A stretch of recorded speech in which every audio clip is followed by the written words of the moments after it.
بسم اللہ الرحمن الرحیم۔ شہادت امام حسین رضی اللہ تعالی عنہ کی شہادت کا جو پہلا پیغام ہے وہ عملی جد و جہد کا پیغام ہے۔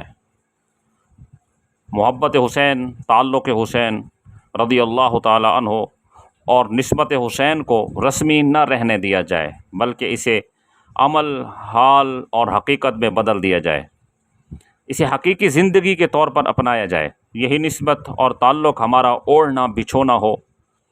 اس نسبت اور تعلق کو حقیقی زندگی بنانے کا مطلب یہ ہے کہ یہ پہچان لیا جائے کہ یزیدی کردار کیا ہے اور حسینی کردار کیا ہے۔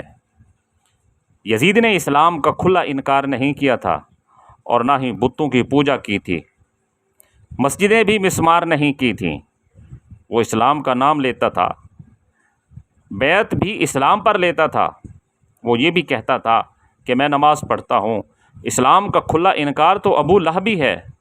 یزیدیت یہ ہے کہ اسلام کا نام بھی لیا جائے اور اسلام سے دھوکہ بھی کیا جائے، اسلام کا نام لیا جائے اور امانت میں خیانت کی جائے، نام اسلام کا لیا جائے اور آمریت مسلط کی جائے، اپنے سے اختلاف کرنے والوں کو کچلا جائے اور اسلام کے مقدس نام کو پامال کیا جائے۔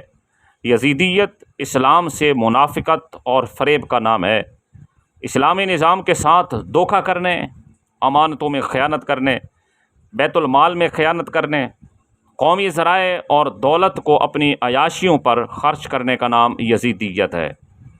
روح حسین آج ہم سے پکار کر کہہ رہی ہے کہ میری محبت کا دم بھرنے والوں، میں دیکھنا چاہتی ہوں کہ میری محبت رسمی ہے یا میری محبت میں آج تم پھر کوئی مارکہ کربلا برپا کرنا چاہتے ہو۔ میں دیکھنا چاہتی ہوں کہ میری محبت میں آج تم پھر وقت کے یزیدوں کو للکارتے ہو یا نہیں۔ روح حسین آج پھر دریائے فرات کو رنگین دیکھنا چاہتی ہے، آج پھر ایک نیا مارکہ کربلا برپا ہونا دیکھنا چاہتی ہے اور تمہارے صبر و استقامت کا امتحان لینا چاہتی ہے۔ روح حسین دیکھنا چاہتی ہے کہ کون اسلام کا جھنڈا سر بلند کرتے ہوئے تن من دھن کی بازی لگاتا ہے، کون ہے جو مجھ سے حقیقی پیار کرتا ہے۔ شہادت امام حسین کا سبق یہ ہے کہ دیکھو، کیا تمہارے دور کے حکمران اسلام کا نام لینے میں مخلص ہیں؟ کیا وہ اسلامی نظام کو نافذ کرنے میں مخلص ہیں؟ کہیں وہ اسلام کی امارت میں خیانت تو نہیں کر رہے یا اسلامی نظام کے نفاذ میں دھوکہ تو نہیں کر رہے؟ اگر وہ اسلام کا نام بھی لیتے ہیں اور منافقت اور فریب بھی کرتے ہیں تو جان لو کہ ان کا کردار یزیدیت کا کردار ہے۔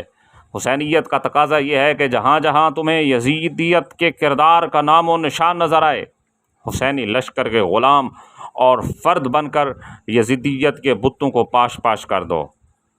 اس کے لیے خواہ تمہیں اپنا مال، اپنی جان اور اپنی اولادیں ہی کیوں نہ قربان کرنی پڑیں۔ اہل ایمان کے لیے شہادت حسین کا دوسرا پیغام امن کا پیغام ہے۔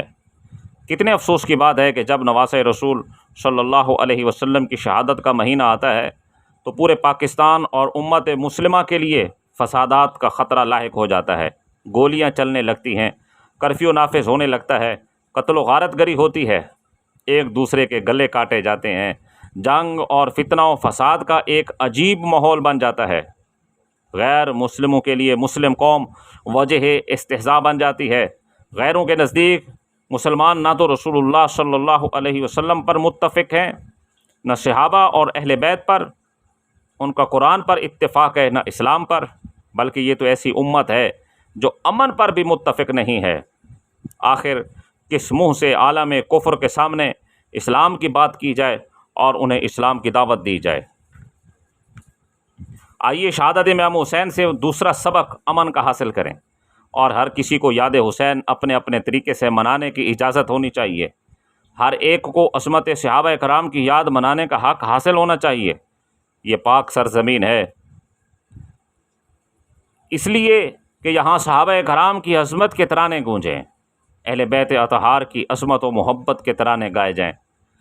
جس سرزمین پر صحابہ کی بے ادبی اور گستاخی ہو، صحابہ کرام کو گالی دی جائے یا اہل بیت پر طعن زنی ہو، الزام تراشی اور گستاخی ہو، پھر وہاں مسلمان زندہ بھی رہیں، یہ کیسے ہو سکتا ہے؟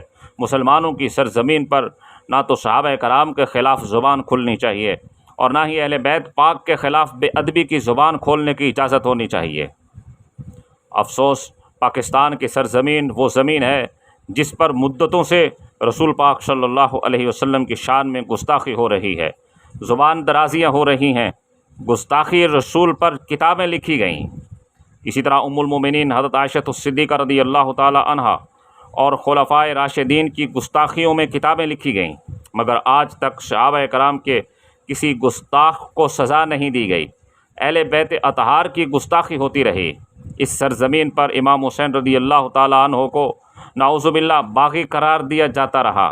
یزید کی خلافت اور فضیلت پر کتابیں لکھی جاتی رہیں۔ حضرت امام حسین رضی اللہ تعالیٰ عنہ کے خلاف اس ملک میں زبانیں کھلتی رہیں۔ لوگ اپنا اور اپنے بیٹوں کا نام یزید رکھنے لگے۔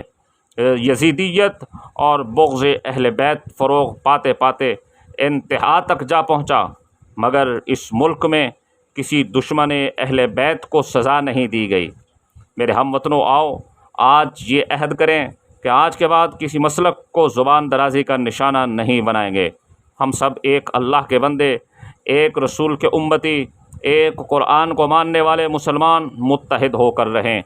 وما علیہ الا البلاغ۔